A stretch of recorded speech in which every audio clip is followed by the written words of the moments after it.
Alhamdulillah wa salatu wa salam ala Rasulillah. Welcome to another Quran Easy Moment. We're going through ayah number 39, Surah Al-Baqarah. We'll begin with the recitation. A'udhu billahi minash shaitanir rajim. وَالَّذِينَ كَفَرُوا وَكَذَّبُوا بِآيَاتِنَا أُولَئِكَ أَصْحَابُ النَّارِ هُمْ فِيهَا خَالِدُونَ. Right, let's break that down. وَالَّذِينَ كَفَرُوا, and those who disbelieve. وَكَذَّبُوا بِآيَاتِنَا, and deny our signs. أُولَئِكَ, those are أَصْحَابُ النَّارِ, companions of the fire. Hum fiha khalidun, they will stay in it forever. Let's think a bit deeper. So the Quran here is talking about وَالَّذِينَ كَفَرُوا, and those who disbelieve. And what else does it describe about these people? وَكَذَّبُوا بِآيَاتِنَا, and they deny our signs. Remember, the word كَذَّبُوا literally means to deny, or another word you could translate this as is discredit. To say something is wrong, as false. So how do they deny this? By falsely claiming that the ayat of Allah subhanahu wa ta'ala are not true.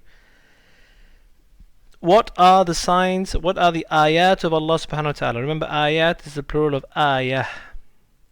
The ayat of Allah subhanahu wa ta'ala, of course, are the ayat in the Quran, those which are revealed to Muhammad sallallahu alayhi wasallam, and the ayatul kawniyah, the ayat, the signs which the entire universe that we live in, i.e. the natural signs, represent. What do these signs point to? The signs, if we think and reflect over them, show clearly that God exists and that God is one. So the ayat of the Quran, if you read the Quran, this is the conclusion that you will come to very clearly. And if you look at the universe and the earth and the way it is designed and made, it's there to elicit a human response. The human brain looks at the universe and at the world that it lives in and realizes that there's something. The mind starts to interact and engage with the universe and say, what's the point, what's the purpose of everything, and finds that everything seems to be fitting together. The furthest part of the universe and the lowest part of the earth are all interconnected, and you can see that all of this is almost giving an indication, a sign to something. Whose signs are they? They are described in the Quran as bi-ayatina, our signs. In other words, the signs of Allah subhanahu wa ta'ala, which are there for mankind. Why does it say ayatina, our signs, and not ayati, my signs? So remember, the our, we've used this before, emphasizes the greatness and importance of the signs because it's been connected to the royal we of Allah subhanahu wa ta'ala.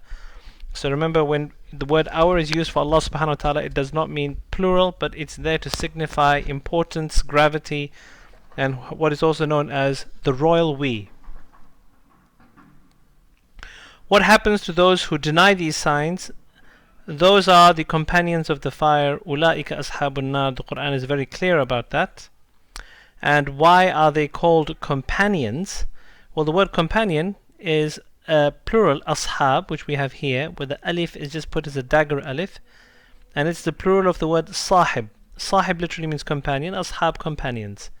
And what is a companion? A person who is with you a lot, somebody who has mulazama, constantly found with you. Okay, and it shows that the relationship between these people and hell is one of constancy. They're constantly there. Ya'udhu billahi min dhalik. And how long does the Quran make that clear? Yes, it says they will stay in it forever. Hum fiha khalidun.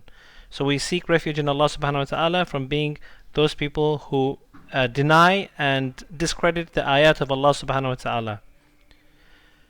As ever, the Prophet sallallahu alaihi wasallam said, "Ballighu anni walau ayah," convey from me, even if it's a single verse.